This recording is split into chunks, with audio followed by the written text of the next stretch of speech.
Hi, I'm Mark. Welcome back to Foothill Paint Fabrication. Well, back on Project Ruby and right back on the door today. So today we're going to use the TIG welder to see if we can fix this hoop-de-doo on the edge of the door. So when it's closed, we have a nice, smooth, even, uniform door gap. So I already got started on the other door, got that fixed up pretty good. So let's go take a look at that and then we'll get to work on this one.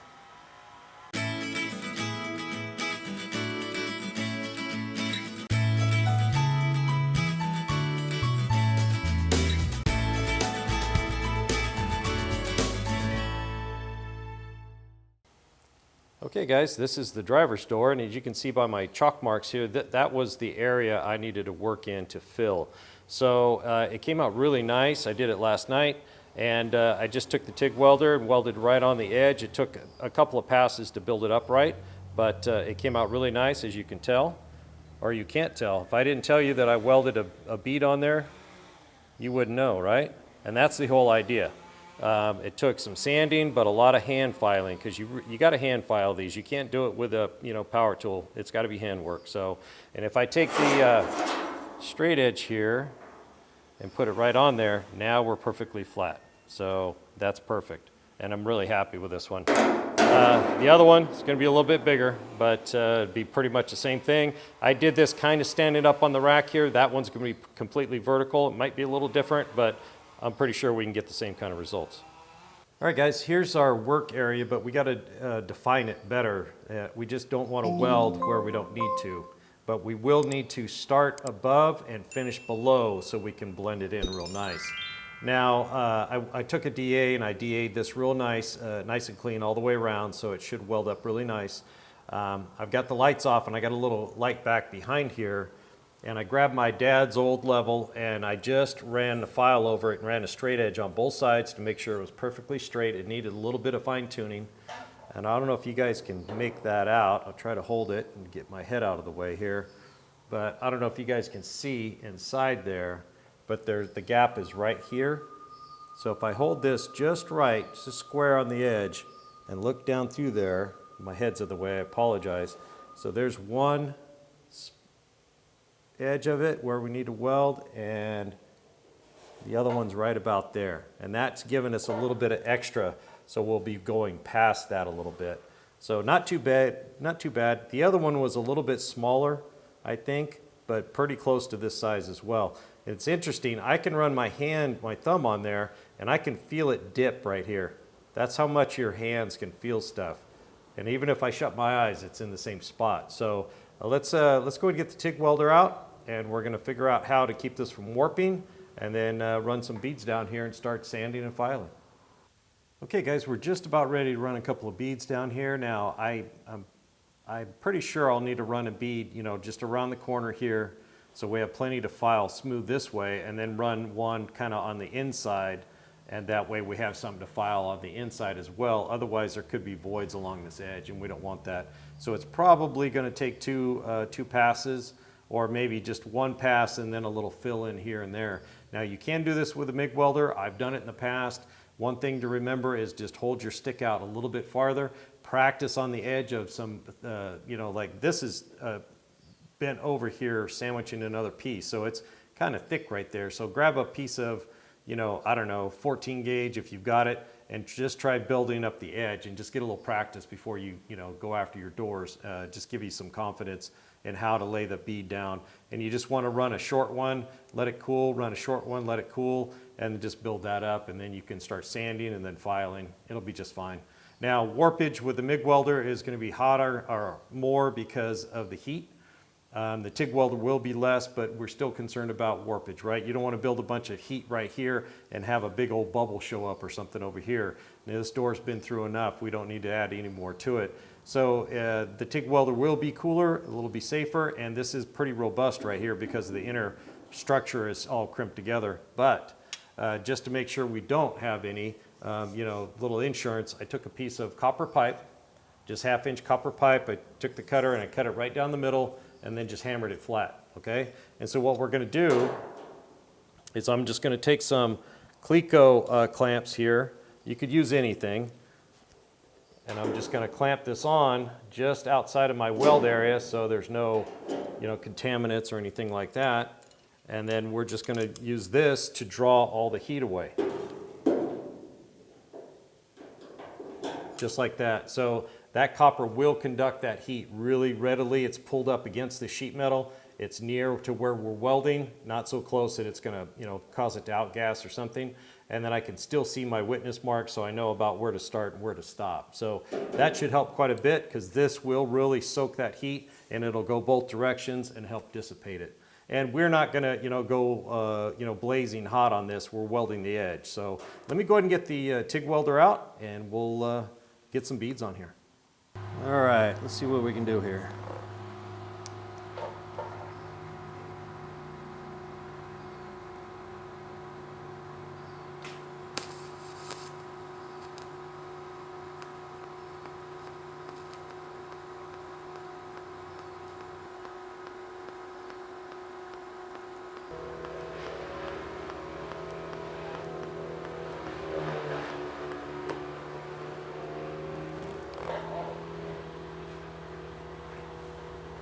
That cool a second. Did it again.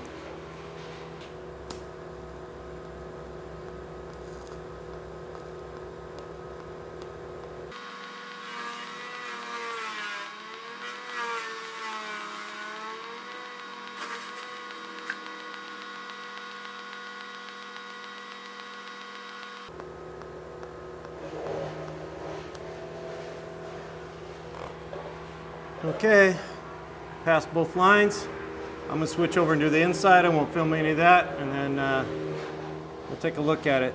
Looks like I could use maybe a little bit more here and there, but we'll figure that out once we start sanding, grinding. We may have to come back and touch it up. Okay, I'm pretty sure we got enough weld on here, so we shouldn't have to touch it up later, but we will if we need to. It's kind of sticking out on this side, so we can get that nice and smooth and then round it over. We have enough here, I think, to take care of that little dip that was in there. So what I've got is a little bit of everything on the ground here. I got my 3-inch with a 36 grit on it. Got the 2-inch with some 80 grit. I've got the burr tool if I need it. Even have my 1-inch over there. So let's just go for it.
Okay, let's get a straight edge on it. We'll start picking out the high points and just start slowly grinding down all the high spots, and then eventually it'll be perfectly flush.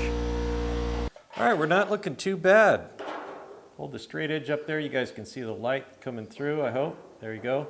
And you can see we're rocking right here. So all I'm gonna do is just keep putting the straight edge up here. Every time I see a little high spot, I'll take the sander, I'll switch over to 80 grit so I don't go too far too fast. And then I'll just knock that down, and then I'll come back. We'll check again, we'll keep checking until it gets pretty close where it's kind of touching all the way through here, but we have a gap on both sides. Then we're gonna switch over to the file, and we're gonna start filing it, because the file is the best way to go to get this looking just like you didn't weld it at all. So let me get this little high spot down and a few others, I'm sure, and then we'll sneak up on this thing and we'll get the file out. All right, we're about ready to start filing this. So what I'm gonna do is I'm gonna take a Sharpie, and I'm gonna Sharpie this edge right here so I know what's going on. So we stopped welding here and here, so I'm gonna Sharpie it past it so I know when I start getting into the original material that was okay. So I've got a file here, and you need a pretty good quality file. If you've got an old worn out one that's not very sharp, you probably should go get a new one.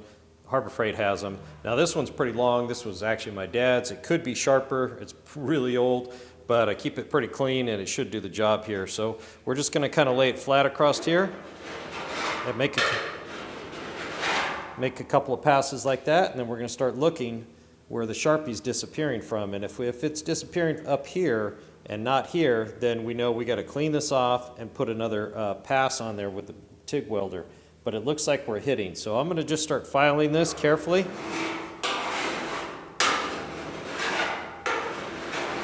And then we'll just kind of check it out. So you can see we got a few high spots popping up here. So we're high right here, and that's kind of right where we started. And then we're high there, there, and we're touching right there. So I'm just gonna kind of keep filing on this. With a good file, it's really not that much work.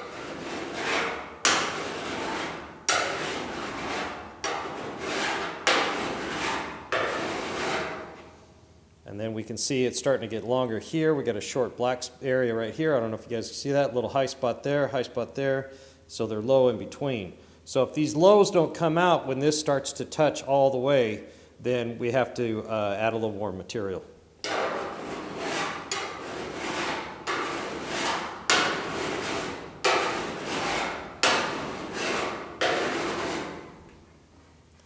And we're starting to come together right here. But we are a little low. I may have overgrounded a little bit. I may have to get the TIG welder out again. So I'm gonna work at this a little bit. I'll bring you back and I'll try to give you a close-up shot of it. Okay, I definitely sanded too far with the roll-lock. Now causing myself more work, but it's not the end of the world. So right here to here, I need to add some, right here and right here. So I marked it on the copper to make sure I knew where I was at. I'll probably just run a bead, you know, down to here and then start and then just let it cool in between. But I'll do that off camera. Bring it back and we'll do it again. All right, got that welded, or sanded, then filed a little bit. So I think we're right about where we left off. So I'm just gonna file down through here.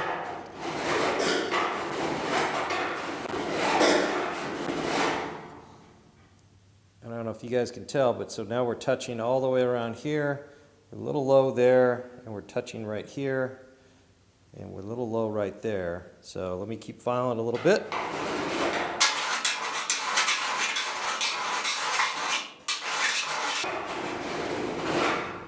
It still feels high right here, so if I check it with a straight edge, it is rocking a little bit right here. So if I can get that out, this will come together, and that'll come together. So we're just gonna keep filing a little bit. The one thing you want to watch out for is you're not filing the edge off the parts you didn't weld. That's what the Sharpie comes in and helps you, you know, kind of tell you where you're at. Okay, that's feeling really nice now. So what we need to do now is profile these edges so they match the same radius as where it's just crimped over from the factory. So I'll spend a few moments with the file, and that's all file work. I'm not going to use the sander for that. What I'll do is I'll come through here at an angle with the file as long as I can, so it's not, you know, following any contour, so it's kind of, you know, straightening it out the curve and smoothing it rounding it over at the same time. So let me do some of that, and we'll come back and take a look at it and see how we're doing.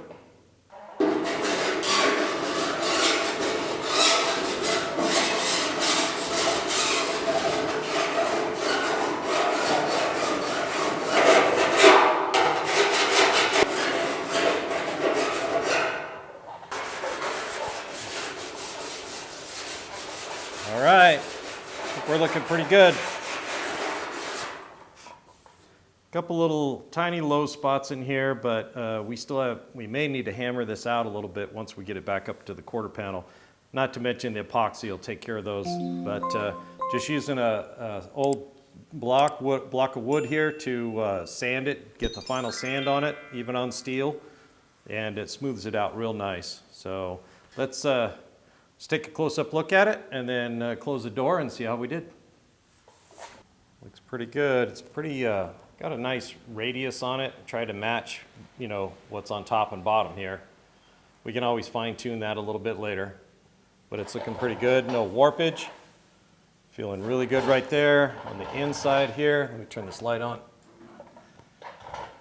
On the inside here, we got it sweetened up really nice too. And we're gonna address all this just like we did, if you guys watched the truck series, we're gonna do all these door jambs really nice. So the doors and the door jambs. So all these spot welds will be filled. Everything will be beautiful when the car door is open. All right, let's go ahead and close the door and see if we took care of the problem. Okay, what do you think? I think it looks better. Let's test it with the gauge. So this slid in easily before, and now it kind of hits. So right here it starts tightening up when it goes around this corner, but as we go down, it slides in pretty much just the same depth the whole time. It's a little tighter right there. It opens up a little bit right there, and it's a little tighter right there. But we're pretty consistent right here. Then we tighten up right there. So I think we got it. Now let's go ahead and check it across here, because I think that rolled in a little bit, and we may want to hammer that out till it meets the quarter panel. All right, let's see what we got going on here. Not bad there, but you can definitely see it start to roll in right through here. So let me get some chalk marks on here, and then we'll get a hammer and dolly and see if we can't just bump that out a little bit till it's more flat right across here, straight into the quarter panel. Okay, I got a couple of chalk marks showing the area that we need to work on. I got this big flat dolly. I'm going to hold it and push up against there, and I can actually see the little rolled edge right there, so that comes in handy. Instead of using a hammer, I'm going to use this dolly with about the same curve as the door here, so we're not, smacking it with just a flat hammer. All right, so let's see what we can do.